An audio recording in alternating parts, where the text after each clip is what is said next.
우리 다 함께 그를 기억하리라 라는 주제로 오늘 하나님의 말씀을 살펴보도록 하겠습니다. 주제에서 나타난 것처럼 이 기억, 사람이 사람에게 기억되는 이 관심은 세상 모든 사람들에게 있는 공통 분모의 관심인 것 같습니다.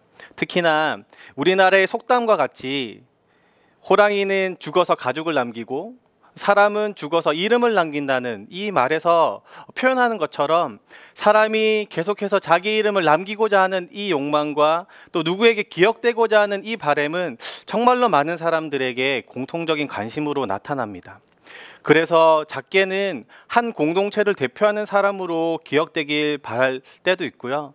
또 또 조금 더 높게 올라간다고 하면 한 분야, 한 전문 분야에서 두각을 나타내는 이름으로 또 기억되길 바라고, 또 더 넓게 본다고 하면 세상이 이 시대가 나를 기억하고 시대가 나의 이름을 기억해 주길 바라는 데까지 나아가는 것을 볼 수가 있습니다.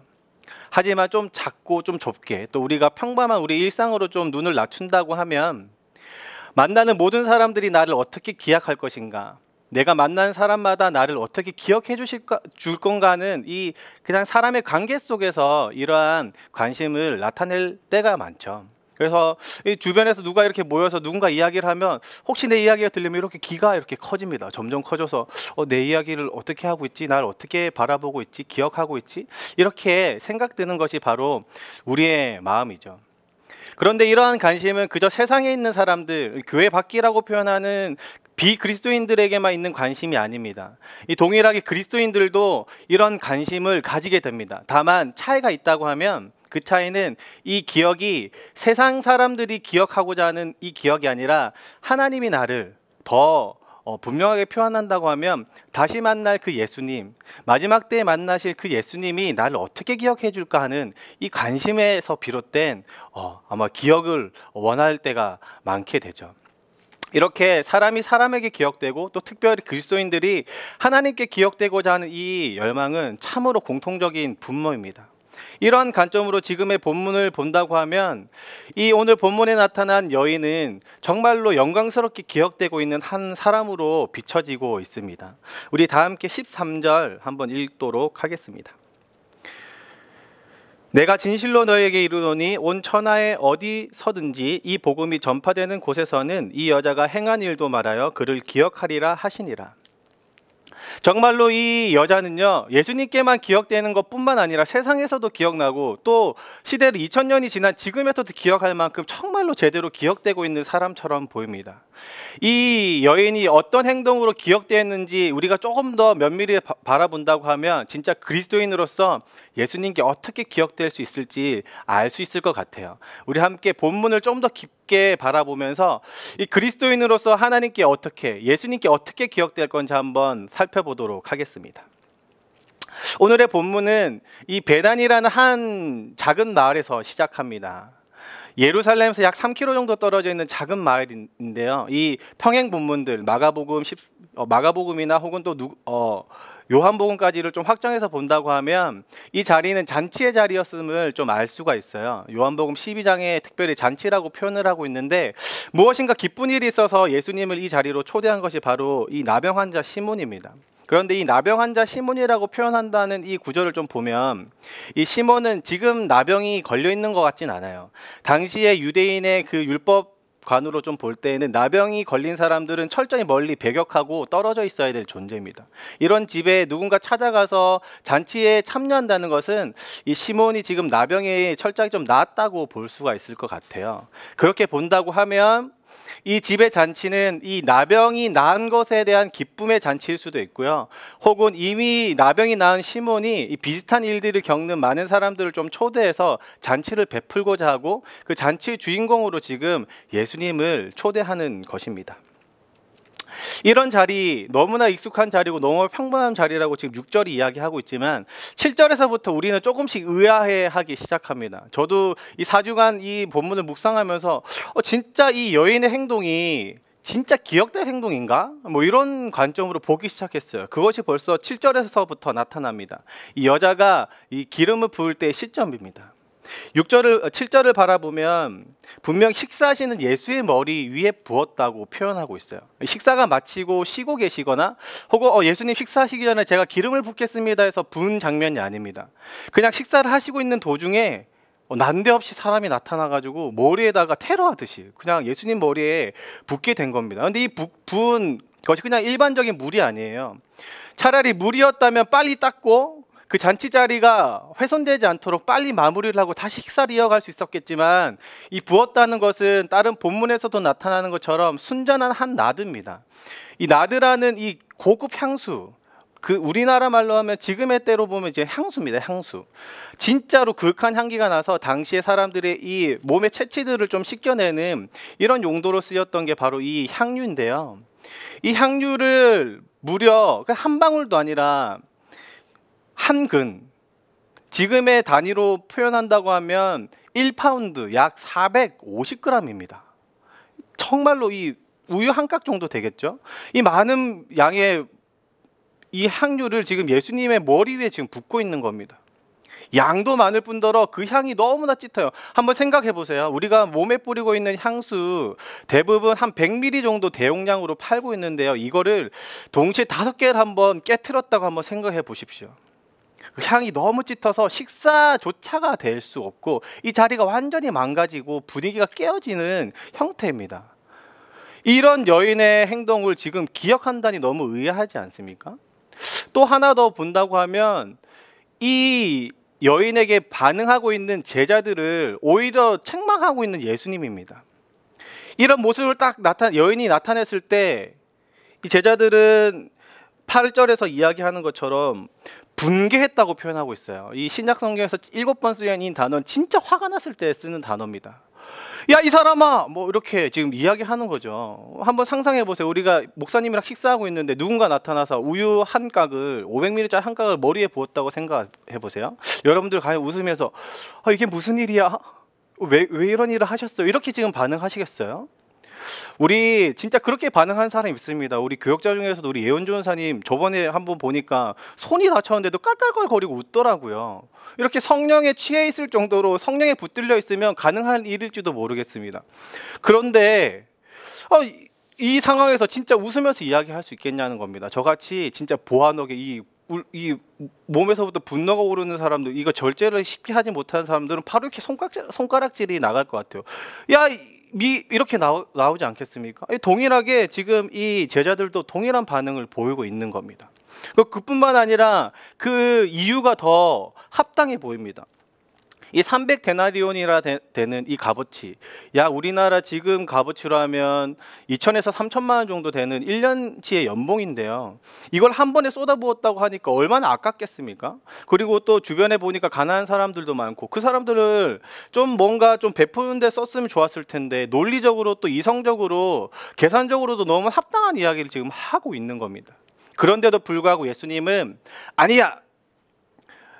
제자들의 손을 들어준 것이 아니라 바로 이 여인의 손을 들어주는 것을 볼 수가 있습니다. 과연 왜 예수님은 이렇게 기이한 행동을 하고 이상한 행동을 했던 이 여인의 손을 들어주고 또 그뿐만 아니라 기억하고 계실까요? 또 그 기억이 시대를 넘어서 지금 2000년 이후에 우리가 이 말씀이 이루어진 것 같이 동일하게 복음이 전파되는 곳에서 지금도 이 이야기가 지금 나오고 있습니다. 예수님은 무엇을 보시고 이렇게 여인을 손을 들어주셨을까요? 우리 본문을 좀 더 깊게 한번 보겠습니다. 그 해답은 바로 10절 예수께서 아시고에서부터 시작합니다. 예수님은 분명히 아셨다고 표현합니다. 이 아셨다는 표현은 첫째는 이 제자들이 어떻게 반응하는지 이 마음의 중심이나 판단의 근거를 아셨다고 생각할 수도 있겠지만 좀 더 본질적인 아심은 아마도 여인이 무엇을 위해서 했는지 이 여인이 무엇에서 비롯되고 있는지를 아셨던 것 같아요. 이 예수님의 아심, 이 예수님이 아시고에 대한 이 무엇을 하셨는지 우리가 깊게 관찰하고 묵상하고 뽑아낸다면 우리도 동일하게 이 여인과 같이 예수님께 기억되고 또 시대를 넘어서 복음이 전파되는 곳에 기억될 줄로 믿습니다. 우리 그 해답을 좀 찾아보겠습니다. 첫 번째는 바로 이 향유를 부은 여인을 보면서 예수님은 무엇을 위한 행동인지 알으셨다는 것입니다. 무엇을 위한 행동인지 아셨다는 거예요. 이 제자들은 이 동일한 현상을 바라보면서 판단을 이 겉의 외형적인 것만 보고 판단하는 것을 볼 수가 있습니다. 그냥 이 값어치, 쉽게 이야기하면 기름 부음에 이 기름에 지금 눈이 계속 그냥 고정이 돼서 이 기름에 대해서 판단을 하고 이 기름에 대한 이야기를 계속 하고 있는 거예요. 그런데 예수님은 이 기름 부음에 기름에 지금 초점이 있는 것이 아니라 부음이라는 행동의 의미에 좀 초점이 맞춰져 있는 걸 볼 수가 있습니다. 이 기름 부음, 구약에서부터 쭉 이야기하고 있는 이 기름 부음은 이 왕과 선지자 그리고 제사장이 직분을 수여받을 때 행했던 행동입니다.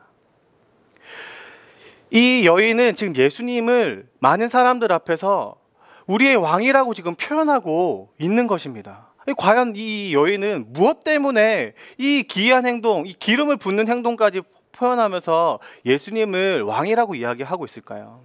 본문은 철저하게 침묵하고 있습니다. 무슨 의미에서 무슨 행동에서 시작되었는지 아무것도 이야기하지 않아요. 그러나 예수님은 분명히 아셨습니다.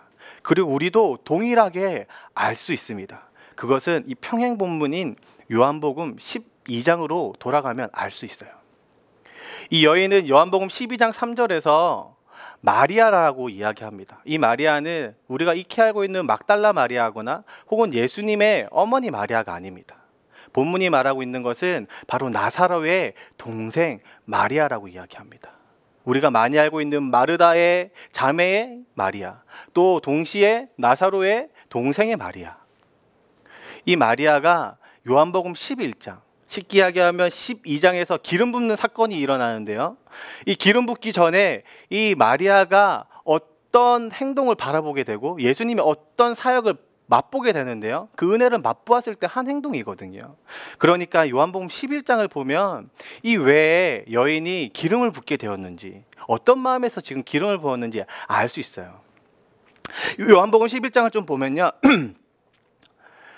예수님께서 의도적으로 아픈 나사로에게 병을 고치기 전에 의도적으로 4일 동안 늦게 도착함으로써 나사로가 죽게 됩니다. 그래서 32절에 이렇게 마리아가 이야기하죠. 예수님이 우리가 가까이 있었고 함께 있었다면 내 오라버니가 죽지 않았을 겁니다 라고 이렇게 이야기해요. 이 마리아는 이 오빠가 죽는 그 시점 그 당시에 예수님을 어떤 시각으로 바라보냐면 우리 아픈 오빠를 좀 도와줄 수 있는 분, 이 병을 고칠 수 있는 분 정도로 이야기하고 있는 겁니다. 그런데 이 예수님은 거기에서 머무르지 않아요. 그리고 42절에 하늘을 우러러보면서 이렇게 표현합니다. 아버지께서 나를 보내주신 것을 모든 사람이 믿을 수 있게끔 그렇게 이야기를 하면서 이야기하는 것이 바로 나사로여 나와라 라고 이야기를 하죠.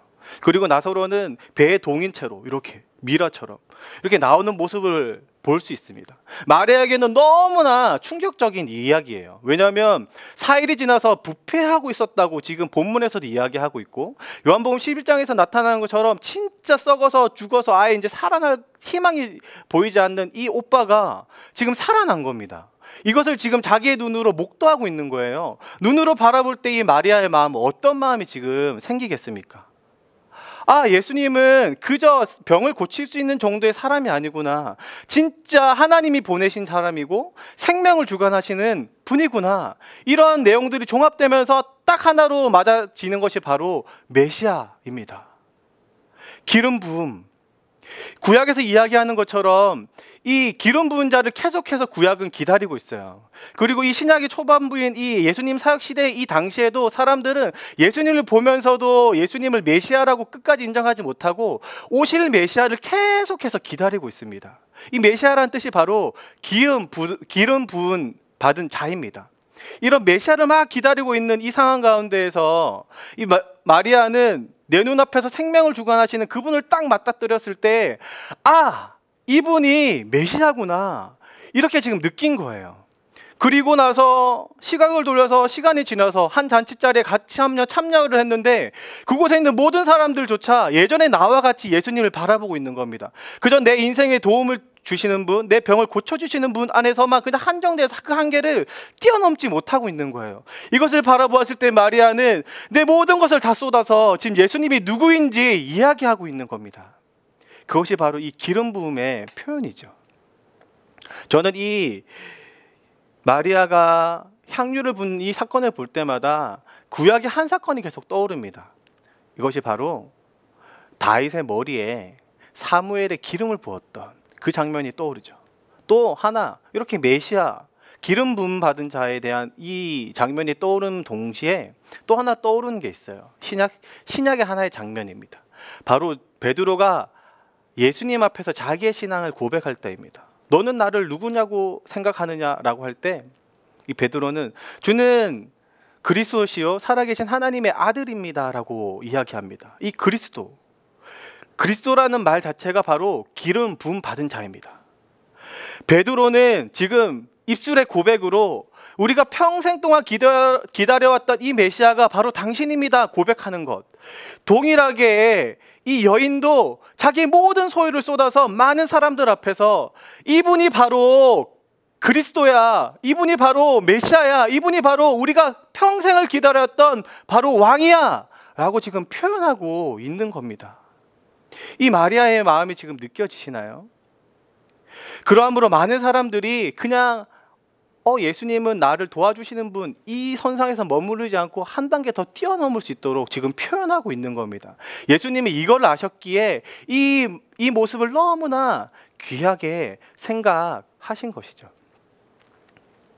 여러분, 이렇게 마리아가 기름을 부은 이 행동을 통해서 우리는 예수님이 왕이구나, 우리가 구약 시대에서 기다려왔고 우리가 모셔야 하고 우리가 앞으로 계속해서 순종해야 될 왕이구나 라고 느낄 수가 있습니다. 그런데 참 안타깝게도 우리의 마음이 거기서만 좀 머무르지 않는 현상을 볼 때가 많아요.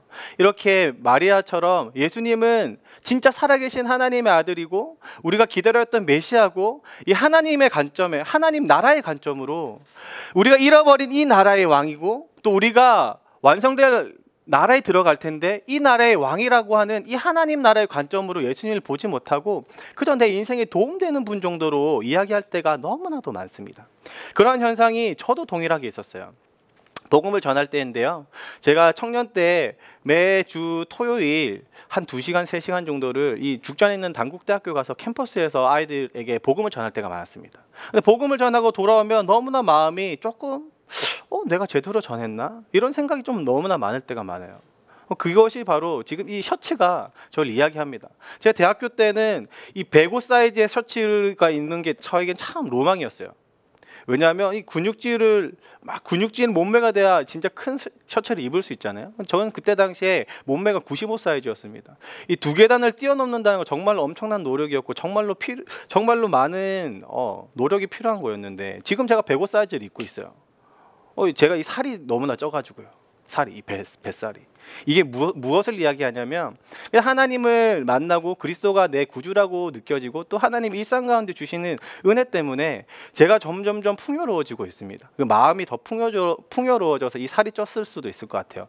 그런데 복음을 전할 때 마치 예수님 우리의 그리스도고 완성된 하나님 나라에 우리가 지금 잃어버린 하나님 나라에 살고 있고 완성될 하나님 나라에 우리가 가게 될 텐데 이 나라의 주인이 바로 예수님입니다, 이렇게 그리스도로 표현하지 못하고요, 그냥 평소에 내가 받는 은혜를 계속 이야기를 하는 겁니다. 그래서 이 청년들에게도 내가 이런 은혜가 받았고 이렇게 행복해졌고 이렇게 좋아졌어, 그러니까 예수님 좀 같이 믿자, 이렇게 이야기하는 저를 발견할 때를 보게 된 겁니다. 그래서 너무나 근심 쌓인 발걸음으로 돌아왔던 것 같아요.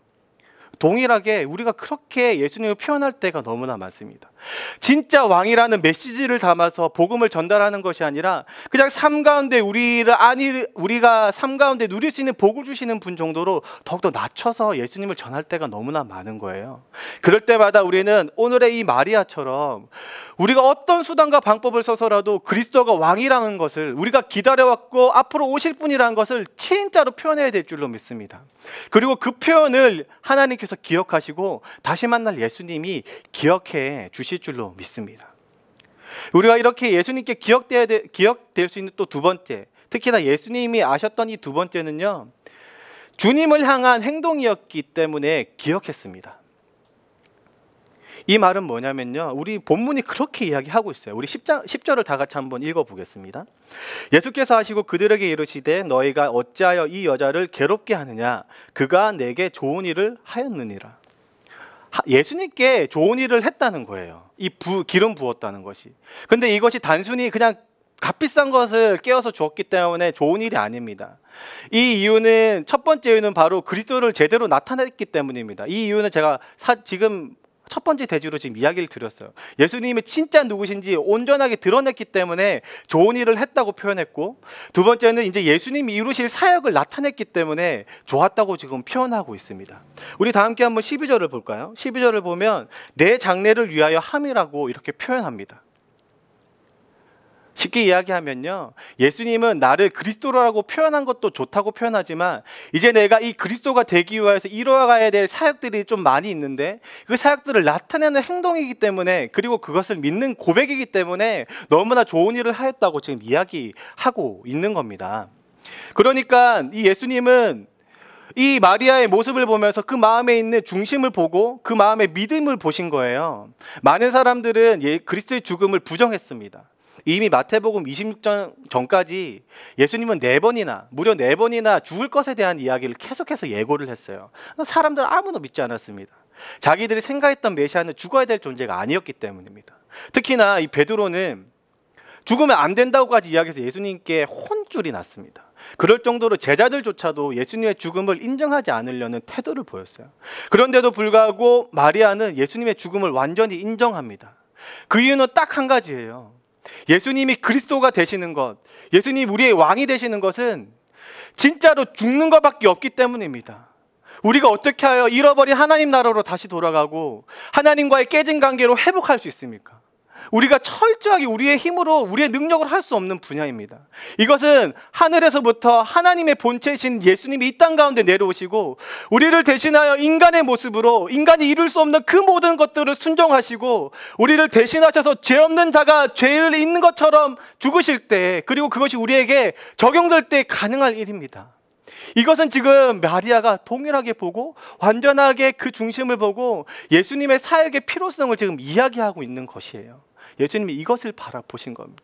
이것을 너무나게 귀중하게 생각하고 있는 거죠. 이렇게 이야기하다 보면 점점 본문이 우리와 전혀 동떨어진 이야기가 되어갑니다. 왜냐하면 예수님은 이미 사역을 이루실 분이고 이미 그리스도라고 우리가 또 이야기하고 있기 때문입니다. 그리고 예수님의 앞에 대한 사역을 우리가 나타낼 수 있는 행동들이 없는 것처럼 보이기에 이 본문은 그저 이 여인에게만 해당했던, 또 이 시대에만 해당했던 그냥 특수한 본문이라고 느껴질 수 있습니다. 그러나 그렇게 성경은 말하지 않습니다. 우리는 지금도 동일하게 예수님이 이루실 사역을 바라보면서 예수님의 머리에 기름을 붓는 것처럼 이 여인과 같은 행동을 할 수 있어요. 예수님이 이미 25장에 그 비밀을 선포하셨습니다. 우리 다 함께 25장 40절 한번 읽어보도록 하겠습니다. 임금이 대답하여 이르시되 내가 진실로 너에게 이르노니 너희가 여기 내 형제 중에 지극히 작은 자 하나에게 한 것이 곧 내게 한 것이니라 하시고, 25장의 내용은 마지막 심판때에 선 두 무리를 가르신 예수님의 이야기가 나옵니다.